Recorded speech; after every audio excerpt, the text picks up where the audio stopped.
Bismillahirrahmanirrahim. Assalamualaikum warahmatullahi wabarakatuh. Perkenalkan, nama saya Torik Alail. Saya dari mahasiswa Universitas Islam Bekasi atau disebut dengan Unisma Bekasi. Saya dari jurusan Perbankan Syariah tahun 2020. Di sini saya akan menjawab pertanyaan seputar UTS Bahasa Arab. Yang pertama, pertanyaan apa itu isi macam-macamnya, fiil macam-macamnya, huruf macam-macamnya, dan contohnya. Yang pertama dari isim. Apa itu isim? Isim kalau di bahasa Arab kan, kalau pengertian bahasa Arab itu kalimatud dalat ala ma'na walam yastarin bizaman. Jenis kata yang mengandung makna yang tidak berterkaitan dengan waktu. Jadi kalau dalam isi kata itu, isim itu kata benda hidup dan mati. Hidup dan kata benda mati. Nah, isim itu ada yang bersifat kongris atau bisa dijangkau indra ataupun yang tidak bisa dijangkau dengan indra. Ciri-ciri isim. Isim itu ada 4 ciri-cirinya. Yang pertama, kasroh, tanwin, alif lam, dan huruf jar. Yang pertama, kasroh ya. Kasroh itu contohnya seperti mana sih? Seperti raditu billahi robba wa bil islami dina. Raditu billahi itu isim karena di akhirnya kasroh. Billahi itu hinya itu kasroh. Terus wabil islami, islami kenapa bisa isim? Karena di akhirnya kasroh. Islami, mimnya itu kasroh. Terus yang kedua contoh tanwin. Tanwin itu seperti doroba wahu masalan roju doroba wahu masalan kalimatan toyibatan itu kasroh. Masalan itu kasroh. Kalimatan itu kasroh tanya. Toyibatan itu kasroh juga tanya. Terus lanjut yang ketiga alif lam. Nah kalau yang alif lam ini di awal bukan di akhir. Contohnya seperti al maliku al kudusus aslamu. Jadi al maliku alif lamnya awal, al kudusus awal, assalamu salam awal. Nah terus kalau huruf jar itu apa sih ciri-ciri huruf jar itu? Nah, kita harus tahu huruf jarnya dulu. Pertama, min, ila, an, ala, fi, robi, bi, ka, li. Itu huruf jar. Sebenarnya masih banyak lagi. Terus contohnya seperti apa lah ya? Seperti fi baiti min buyutillahi. Fi baiti, baitinya isim. Kenapa? Karena diawali huruf jar yaitu fi. Nah, min baiti, baitinya kenapa isim? Karena diawali huruf jar yaitu min. Nah terus idofa, penyandaran ini seperti mudhafun ilaih. Nah jadi ada dua kata yang saling menyandar. Jadi kata yang pertama itu menyandar kepada kata yang kedua yang diakhiri kasroh, jadilah isim atau mudhafun ilaih atau idofa lah ya gitu. Jadi kedua ini kalau ketika kata keduanya diakhiri dengan kasroh maka itu isim. Contoh seperti ini, kitabu Muhammadin, kitabu Muhammadin, di akhirnya Muhammad itu kasroh, jadinya isim.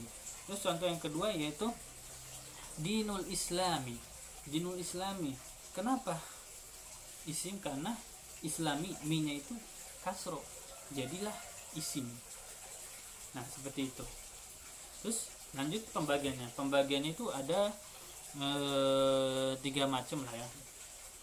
Jadi yang pertama berdasarkan jenisnya, kedua yang berdasarkan jumlah bendanya, ketiga berdasarkan definisi umum dan khususnya. Lanjut yang pertama berdasarkan jenisnya. Nah kalau berdasarkan jenis kayak ini ada dibagi 2 yaitu muzakkar dan muannas. Nah masing-masing bagian tersebut itu ada faktanya ada yang faktanya berjenis kelamin laki-laki dan berjenis kelamin perempuan. Dan ada yang hanya lafaznya saja, tidak ada laki-laki dan tidak ada perempuannya. Nah kalau nah kalau muzakkar dan muannas ini tidak ada tanda-tanda khususnya. Beda dengan yang lafzi.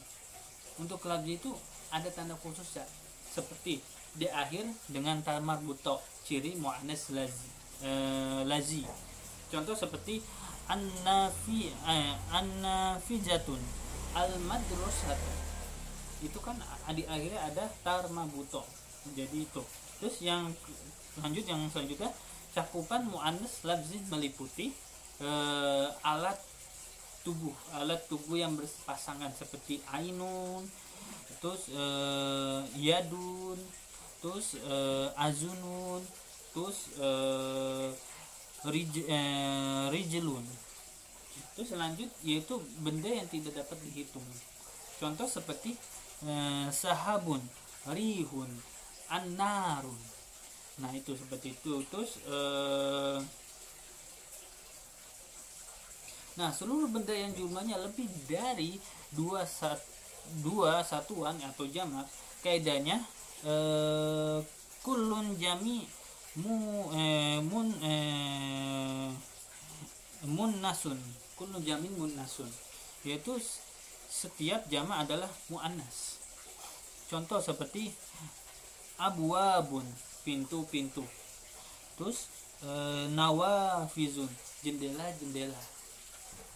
Apabila tidak terdapat ciri-ciri dari muannas yang sudah dijelaskan tadi, itu berarti dia termasuk isim muzakkar. Lanjut, isim berdasarkan jumlah bendanya. Isim berdasarkan jumlah bendanya ini terbagi menjadi 3, yaitu isim mufrad, isim mutsanats, dan isim jamak. Nah, isim mufrad itu adalah isim yang jumlah bendanya itu satuan, seperti satu bangku, satu biji, satu helai, dan lain-lain. Terus sedangkan kalau tandanya itu dia ada domah, fathah, dan kasroh. Nah, sedangkan kalau isim musanna itu adalah isim yang jumlah bendanya 2 satuan. Tanda khasnya itu adalah di akhirnya itu adalah ada alif dan nun kasroh, ataupun ada ya sukun dan nun kasroh. Untuk muzakkar dan tanin atau taini itu untuk muannas. Nah, isim jamak kalau yang tadi alif itu alif dan nun kasroh, dan ya sukun dan nun kasroh itu untuk muzakkar. Kalau tani dan taini itu untuk muannas. Nah, kalau isim jamak itu yaitu isim yang jumlah bendanya itu lebih dari 2 satuan. Isim jamak ini dibagi menjadi 3 bagian, yaitu jamak muzakkar salim, jamak muannas salim, dan jamak taksir. Nah, pertama jamak muzakkar salim. Jamak muzakkar salim itu adalah isim yang muzakkar atau mufrad dan rangkaian hurufnya itu tidak ada yang diubah, hanya ditambahkan aja. Jadi nggak ada yang diubah, semuanya itu nggak ada yang diubah. Misalnya kata ini nggak ada yang diubah, cuma ditambahkan sedikit. Contoh kayak muslimu, terus ditambahkan menjadi muslimina atau muslimuna di akhirnya, itu tidak ada pengurangan. Kalau isim jamak muannas salim, kalau isim jamak muannas itu berasal dari isim muannas, yaitu mufrad dan rangkaian hurufnya tidak ada yang dirubah juga, hanya saja ada tak marbutonya di akhir katanya. Seperti yang kayak tadi tuh, yang awal itu seperti al-madrasatu, itu seperti contohnya seperti itu. Jadi akhirnya ada tak marbuto. Itu jambung. Lanjut ke isim jamak taksir. Isim ini termasuk muzakkar mufrad atau isim muannas mufrodah. Akan tetapi rangkaian hurufnya itu terjadi rangkaian hurufnya itu terjadi pemecahan, baik tambahan atau kurang. Jadi ada penambahan juga, ada pengurangan juga. Kalau tadi kan kalau yang yang muzakkar itu cuma penambahan, tidak ada pengurangan. Kalau yang ini jamak muzakkar jamak taksir itu ada pengurangan dan penambahan. Contohnya seperti ini. Nafizatun. Ini jadi kayak abwabun berasal dari nawafizun. Apa yang kurang dah? Jadi ada penambahan, ada pengurangan. Di sini pengurangannya itu banyak lah, cuma banyak ada pengurangannya. Terus yang kedua ada babun, berasal dari nafizatun. Terus lanjut ke berdasarkan definisi umum dan khususnya. Nah, kalau yang berasal dari umum dan khusus ini dibagi menjadi dua, yaitu isim nakiro dan isim ma'rifat. Nah, kalau isim nakiro itu ditandai dengan kasro, fathah, fathatain, kasrotain, dan domatain. Contohnya seperti ini. Hudan, kitabun, itu ada hudan itu adalah fathatain di akhirnya. Terus kitabun itu domatain. Terus yang kedua isim ma'rifat itu mencakup 7 bagian, yaitu isim yang diawali alif lam. Contoh seperti al-huda, al-kitabu, itu awalnya alif lam kayak tadi lah sama. Terus ada isim domir, yaitu kata ganti, isim isyarah, kata tunjuk, isim mausul, kata sambung, isim alam, alam atau isim nama, isim munada atau yang dipanggil, isim idofat atau isim yang disandarkan. Yang pertama isim domir. Isim domir itu isim yang masuk ke dalam kategori ma'rifat karena fungsinya untuk menggantikan isim tertentu. Contoh kita bagi dulu. Ini isim domir ini ada 2 bagian. Yang pertama baris, isim domir baris. Yang kedua ada isim domir mustatir. Tapi di sini dijelaskan adalah isim domir baris saja. Isim domir baris itu ada juga terbagi 2. Yang pertama isim domir baris mustasir. Yang kedua munfasil. Kalau yang mustasir itu tersambung dengan kata lain. Kalau yang munfasil itu tidak tersambung dengan kata lain. Jadi contoh kalau yang muntasil itu seperti la plus kam, jadi laku. Kalau yang tidak tersambung dengan kata lain atau berdiri sendiri itu seperti huwa atau anta. Isim isyarah. Isim isyarah itu termasuk kata ma'rifat juga karena fungsinya untuk menunjukkan isim-isim tertentu. Nah, ini ada perbedaannya. Perbedaan kata tunjuk itu ini antara lain isim itu dekat dan isim itu jauh. Isim itu dekat qorib dan isim jauh itu ba'id, yaitu hal tanbih atau ha di awal untuk qorib dan adanya domir mukhatab di akhir untuk isim ba'id atau ka, kuma atau kum.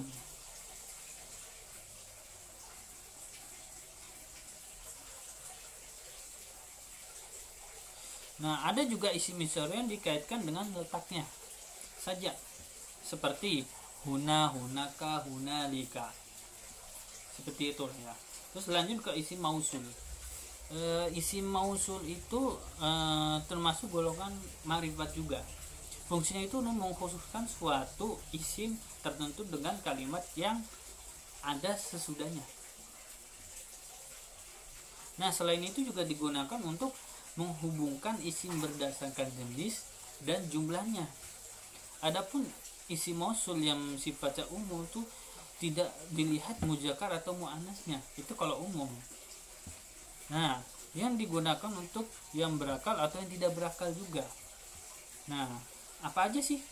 Ya, seperti yaitu apa aja digunakan untuk isim yang tidak berakal. Ya, terus ilko kila ismul mausuli ligoiri, dan man siapa saja atau barang siapa digunakan untuk isim yang berakal, atau ismul mausuli li akili. Lanjut ke isim alam. Isim alam itu adalah isim yang digunakan untuk nama tertentu, untuk tanpa membutuhkan penjelasan nama tertentu lah, seperti nama kita, nama gua gitu ya. Terus isim ini juga termasuk ke dalam golongan ma'rifah, karena setiap nama menunjukkan isim tertentu. Nah, ini isim alam ini tergolong menjadi 3 bagian, yaitu isim khos atau isim nama, isim kuyah atau isim julukan ya. Terus yang ketiga lakub atau isim gelar. Kalau isim nama itu contohnya seperti Aisyah tuh. Kalau isim kuyah itu seperti pokoknya kalau isim julukan itu nama yang diawalinya itu dengan kata abun, amun, ibnun, itu pokoknya seperti ibnul khotobin atau abu hafsin seperti itulah. Kalau lakop itu gelar, diberikan khusus kepada orang-orang yang mempunyai kelebihan dalam suatu perkara atau dalam suatu hal. Contoh seperti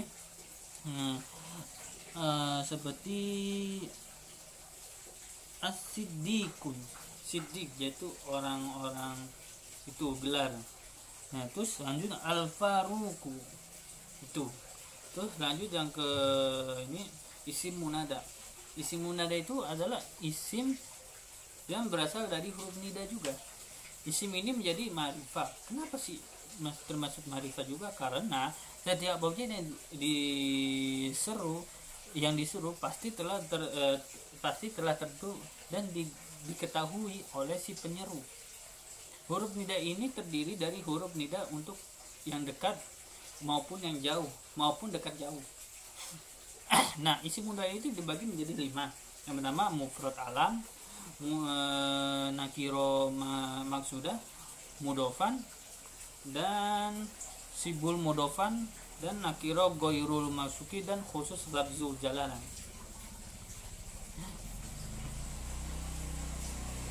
Lanjut, di sini isim sudah.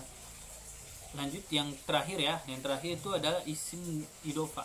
Isim idofa adalah penyandaran seperti mudhaf-mudhaful ilahi, sama kayak tadi yang jelasan. Contohnya, di sini ada kecualian. Sedangkan ketentuan untuk mudhaf ini ada, yaitu tidak boleh ada la dan tanwin. Ya, tidak boleh ada la dan tanwin di sini. Kalau ada la ada tanwin itu berarti tidak diperbolehkan. Mudhaf itu tidak sah menjadi mudhaf-mudhaful ilahi.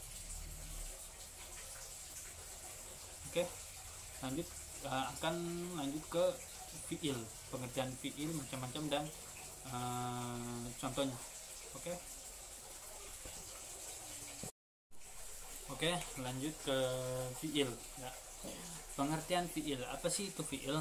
Fiil itu adalah kata yang menunjukkan arti pekerjaan atau peristiwa yang terjadi pada suatu masa atau waktu.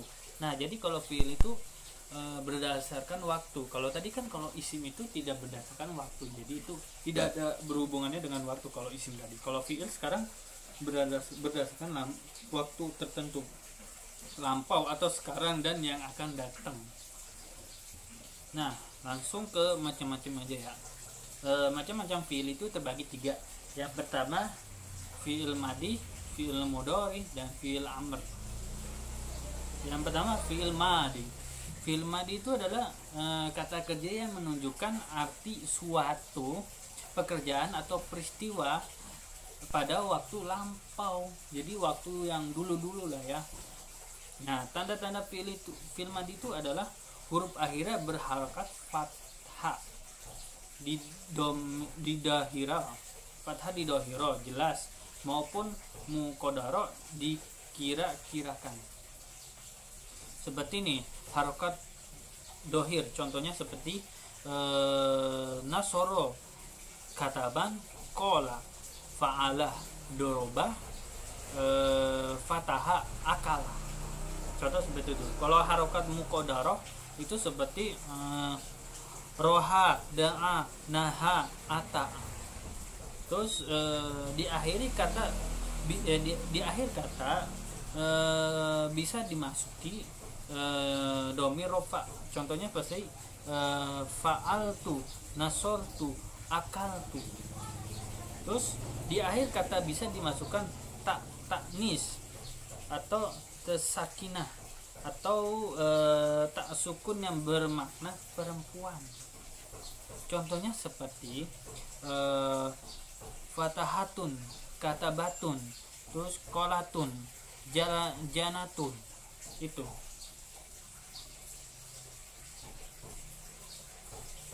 Oh, kayak gini maksudnya, fatahat, katabat, kolat, jalat, seperti itu maksud saya.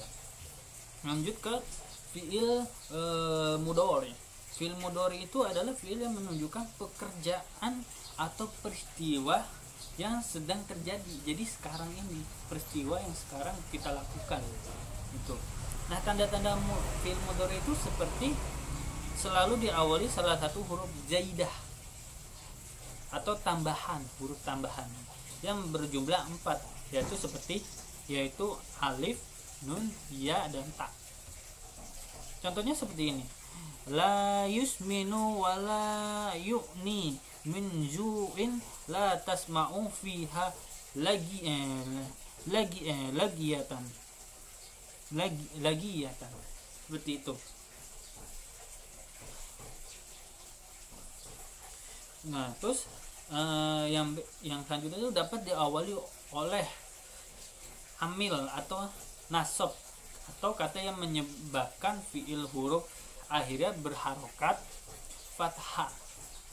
Amil nasab itu seperti an, lan, kaya, iza. Contohnya seperti yuridu wahu an yukhaffafa ankum lan nabroha alaihi akifina. Seperti itu. Nah, terus yang selanjutnya dapat diawali oleh amil jazm atau kata yang menyebabkan fi'il huruf akhirnya berharokat sukun. Amil jazm itu seperti lam, lama, alam, alamalah, alamma atau la, ya. Contohnya seperti allati lam yukhlaq millahuma fil biladi alam nasroh laka sodro. Seperti itu. Terus lanjut ke fi'il amr. Fi'il amr itu adalah kata kerja yang menunjukkan perintah imperatif, perintah atau imperatif untuk melaksanakan pekerjaan. Jadi ibarat kita dulu, nih laksanakan ini. Berarti itu kata fi'il amr. Tanda-tandanya seperti biasanya diakhiri dengan harokat sukun. Contohnya seperti qala ajhab faman tabi'aka minhum. Seperti itu. Nah, bisa dimasukkan waw jamak atau waw yang menunjukkan arti banyak. Contohnya seperti wa aqimus sholata wa atuz zakata wa arka'u ma'ar rakiin. Seperti itu. Oke, fiil seperti itu aja. Kita akan lanjut ke huruf. Pengertian huruf macam-macamnya. Oke, lanjut ke pengertian huruf. Dalam ilmu nahwu itu yang huruf itu menunjukkan suatu arti tertentu. Nah, apabila disandingkan dengan kata-kata yang lain. Nah, seperti pengertian yang ini. Al-harfun huwa kalimatu dallat ala ma'na fi ghairihi. Artinya itu huruf adalah kata yang menunjukkan arti jika disandingkan dengan kata lain. Nah, huruf itu dalam cabang ilmu Arab itu yaitu nahwu tidak dapat diketahui makna sebenarnya apabila ia sendiri atau tidak disandarkan dengan kata-kata lain. Salah satu contoh dalam ilmu nahwu misalnya seperti min, dari, Nah, kata dalam ilmu nawawi tersebut itu tidak mempunyai makna yang jelas jika tidak disandarkan pada kata lain. Nah itu, makanya huruf itu harus ada penyandarannya. Karena kalau huruf doang tidak ada ininya. Misalnya contoh tadi min, dari apa? Nggak tahu kan pasti di situ. Makanya harus ada kata sandarannya. Maka apabila tidak ditambahkan atau disandarkan kata lain, maka artinya hanya dari saja itu. Nah, akan tetapi jika dalam ilmu nawawi tersebut itu ditambahkan dengan kata yang lain, maka ia akan mempunyai makna atau maksud tertentu, atau artinya akan bertambah. Seperti kharaja min fasli, dia telah keluar dari kelas. Nah, itu pasti ada maknanya kan? Dari apa? Dari apa? Keluar dari apa? Kelas. Seperti itu. Contoh lain seperti ilah.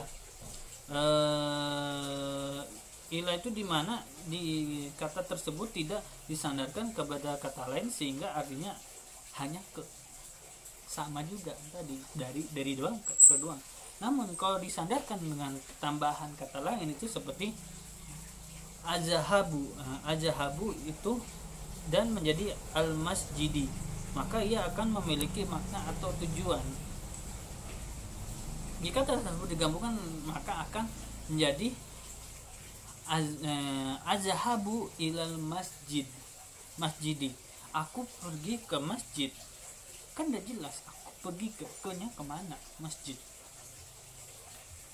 Nah, selain itu huruf dalam ilmu nahwu juga mempunyai arti, yaitu al harfu huwa ma'lam yaslahu ma'ahu dalilun ismi wala dalilul fi'li. Dalilul ismi dan dalilul fi'li. Huruf adalah kata yang tidak kaya jika disertakan pada tanda isim dan fi'il. Nah, dapat kita simpulkan bahwa huruf itu tidak dapat menerima tanpa isim maupun fi'il. Jadi isim fi'il itu semua terkaitan, semua bersatu.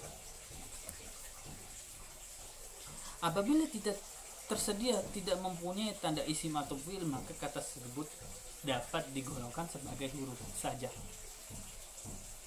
Nah, huruf itu ada bagiannya. Yang pertama huruf mabani dan huruf ma'ani. Nah, yang pertama huruf mabani. Huruf mabani itu adalah suatu huruf dalam ilmu nahwu yang digunakan untuk menyusun suatu kata dalam bahasa Arab.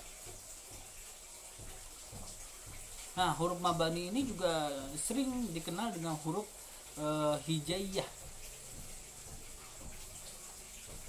Nah, huruf ini tidak mempunyai makna karena fungsinya adalah hanya untuk menyusun suatu kata. Nah, bagian-bagian huruf nabani.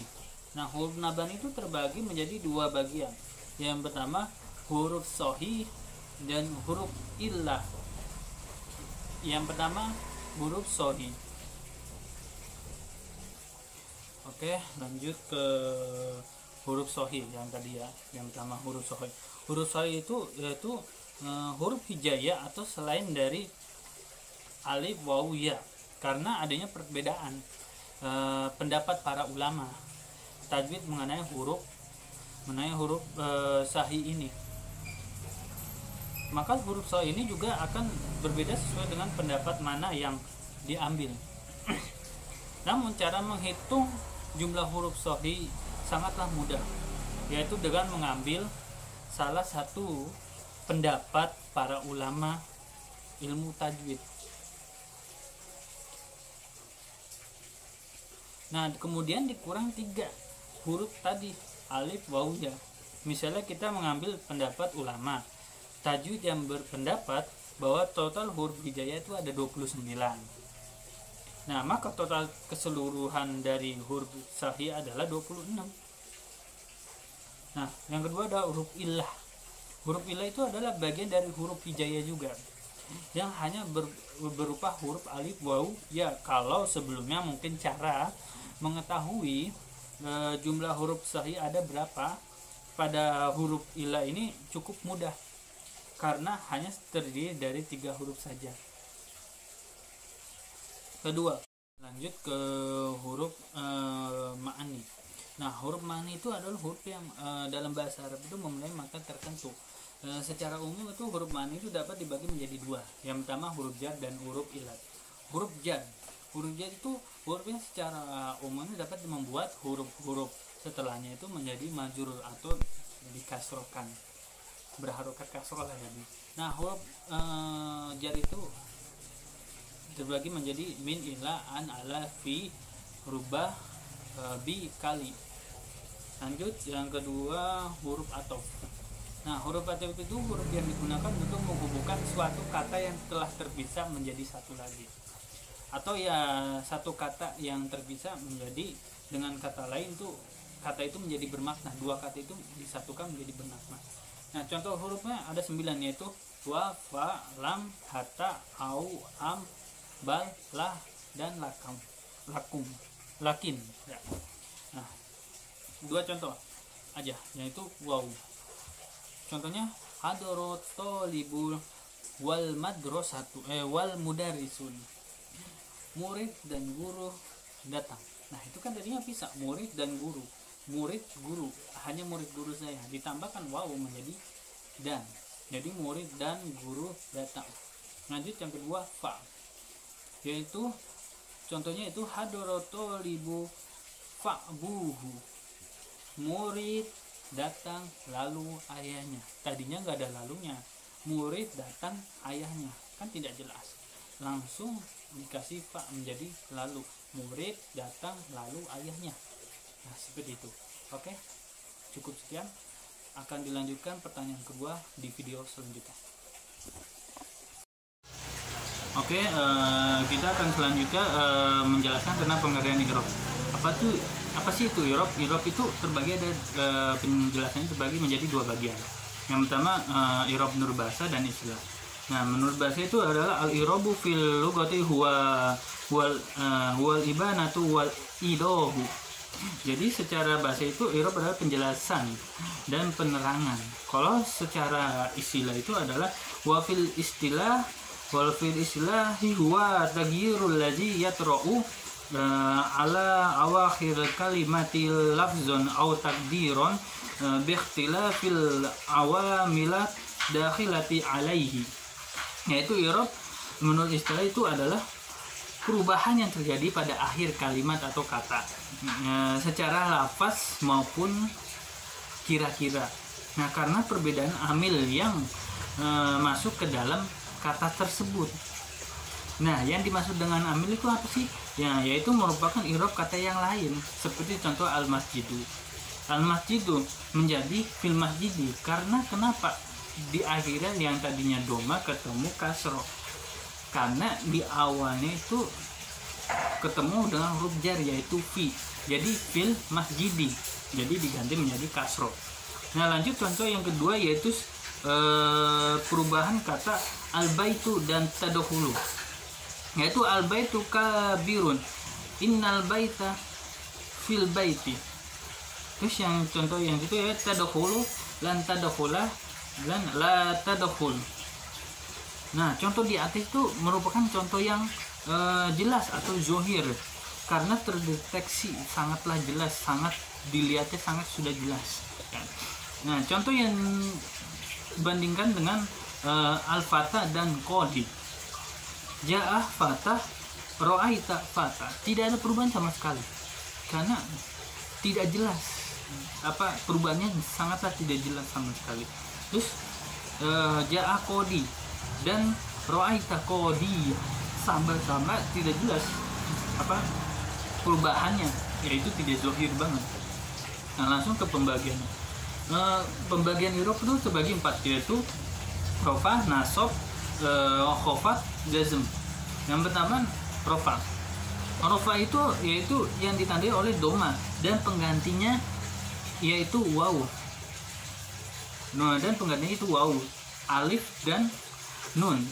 Nah, rofa itu merupakan i'rab dasar. Jadi pada awal itu semua isim itu mu'rab, i'rabnya rofa.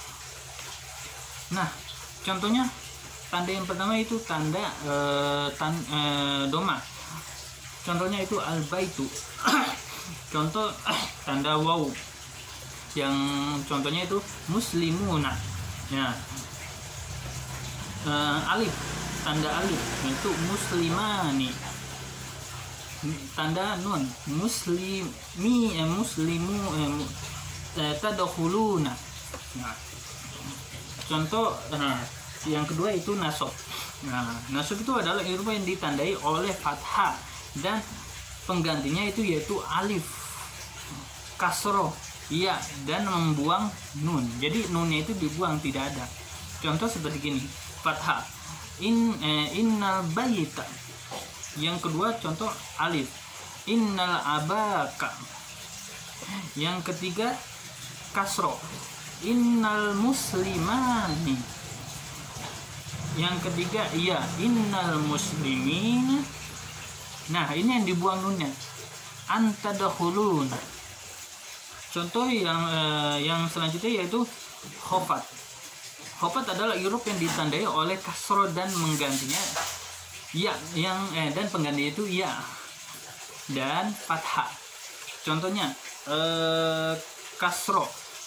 Contoh yang pertama fil baiti, ya minal muslimina, fathah li ahmadah. Terus jazm itu yang ditandai oleh sukun dan membuang huruf. Contoh yaitu sukun la tadkhul, buang hurufnya la tadkhulu. Jadi sukun itu dibuang menjadi la tadkhulu. Nah, bentuknya nih, i'rab yang dimasuk ke isim adalah rafa, nasab dan khafad. Nah, contohnya seperti gini, al baitu kabirun, innal baita fi baiti. Terus i'rab yang dimasuk ke fi'il adalah rafa, nasab dan jazm. Contoh seperti ini, tadkhul la tadkhula la tadkhul, tadkhulu la tadkhula la tadkhul. Nah, itu contoh yang tadi, yaitu contoh fi'il rafa, nasab dan jazm. Oke, sekian dari penjelasan tentang i'rab. Selanjutnya pertanyaan ketiga akan dilanjutkan di video selanjutnya.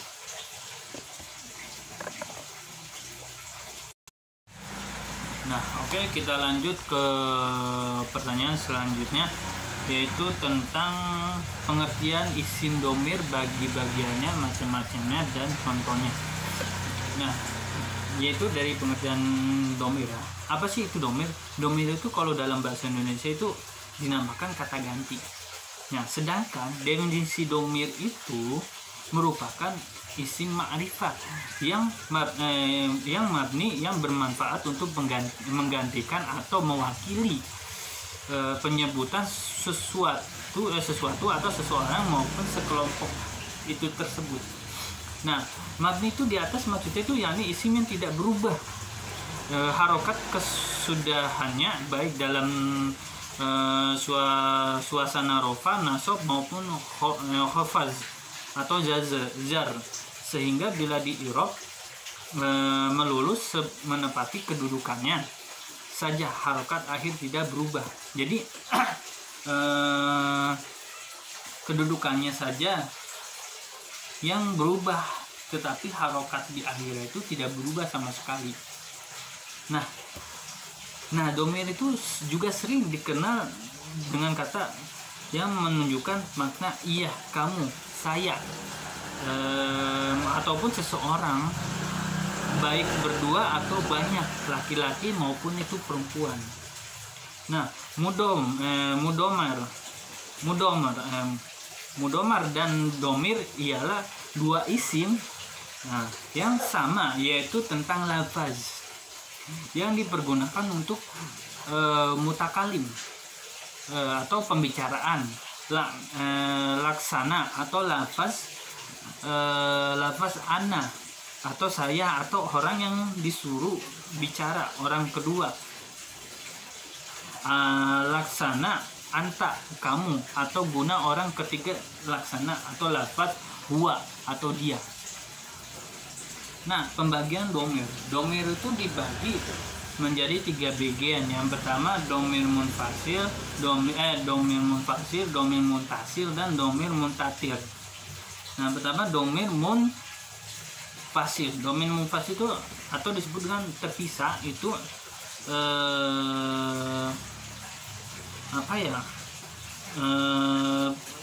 itu termasuk merupakan domir yang penulisannya itu dipisah dari isimnya, sebab domir munfasil itu ialah domir yang berdiri sendiri, tidak ada bantuan sama sekali, bantuan siapapun lah domir tersebut, domir munfasil itu. Contoh seperti huwa tolibun, dia laki-laki, seorang pelajar. Anta nasitun, kamu laki-laki rajin. Hiya mudarrisatun ya, dia perempuan, seorang guru atau wanita. Nah, domir munfasil ini mempunyai 2 macam, yaitu domir munfasil yang dirofahkan dan domir munfasil yang dinasobkan. Nah, kalau yang dirofahkan itu contoh seperti ana tolibu, anta tolibu, huwa tolabun. Nah, kalau yang dinasobkan itu seperti ayakum.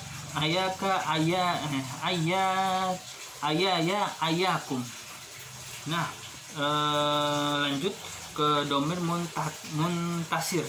Domir muntasir itu merupakan domir yang penulisannya itu estafet, atau dengan kata lain yang benda, dengan kata yang benda atau menyatu. Domir ini berkedudukan sebagai objek. Contohnya seperti haza kitabi atau haza kitabi. Nah, ini bukuku, haza kitabi. Nah, domir mutas itu mempunyai 3 macam. Yang pertama domir yang dibaca rofa, domir yang dibaca nasab, domir yang dibaca zar. Nah, domir muntatir ini yaitu merupakan domir yang tersembunyi dalam sebuah kata kerja atau fiil. Domir ini tidak tertulis atau tidak terlihat, tapi dapat diketahui dengan melihat format dalam kata kerjanya. Contoh seperti ini. Jahabu, dia laki-laki, sudah pergi. Kata kerja ini mempunyai pelaku atau fa'il yang tidak tertulis atau tersembunyi, yakni huwa jahabu. Ini kan ada katanya. Nah, kalau jahabes, saya sudah pergi. Kata kerja ini mempunyai pelaku tersembunyi yang takdirnya ialah anak. Nah, contohnya seperti ini. Zahaba ila madrasati, dia laki-laki sudah pergi ke sekolah. Contoh yang kedua itu zahabtu ila madrasati, saya sudah pergi ke sekolah. Terus lanjut, azhabu ila madrasati, aku sedang pergi ke sekolah. Nah, domir dikelompokkan menjadi 3 bagian macam. Yang pertama domir mutakalim, yang kedua domir mukhotob, dan yang ketiga goib. Nah, kalau domir mutakalim itu atau perceramah,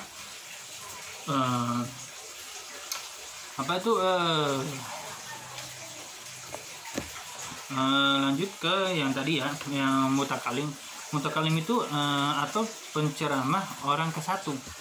Nah, mufrad atau tunggal itu seperti ana, guna, muzakkar maupun muannas.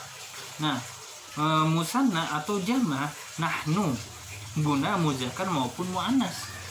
Nah, yang kedua adalah mukhatab. Mukhatab itu atau orang yang diajak bicara atau orang kedua. Itu terdiri dari mufrad, anta guna muzakkar dan anti guna muannas. Nah, musanna atau antuma itu guna muzakkar maupun muannas. Nah, kalau jama antum atau guna muzakkar dan antuna guna muannas. Nah, yang ketiga adalah goib. Nah, goib ini tidak berada di lokasi satu orang ketiga atau orang ketiga ya, terdiri dari mufrad atau huwa guna muzakkar dan dia guna muannas. Nah, kalau musanna itu huma guna muzakkar maupun muannas. Nah, jamannya itu hum guna muzakkar, huna guna muannas. Nah, ketentuan domir. Nah, ketentuan domir itu terdapat yang menepati status rofa, nasab dan jazm. Nah, apabila dibaca rofa, maka kedudukannya sebagai mubtada atau khobar fa'il atau naibul fa'il. Isim kana ini apabila dibaca nasab, maka kedudukannya itu sebagai maf'ul bihi dan isim inna. Nah, apabila domir dibaca jar, maka kedudukannya sebagai mudhof ilaihi dan majrur sebab didahului huruf jar. Nah, domir dapat ditampak domiru zohirun. Contohnya seperti kata betu. Adapun yang tidak terlihat seperti misalnya seperti kataba. Secara domir ini jangan dibaca jazm sebab tidak terdapat domir yang menempati status jazm. Sebab domir ialah isim dan isim tersebut tidak terdapat yang majrurnya tersebut. Oke, cukup sekian dari saya. Kurang lebih mohon maaf kalau apabila ada kesalahan atau kurangnya materi atau kurang jelas karena saya masih dalam tahap belajar. Wassalamualaikum warahmatullahi wabarakatuh.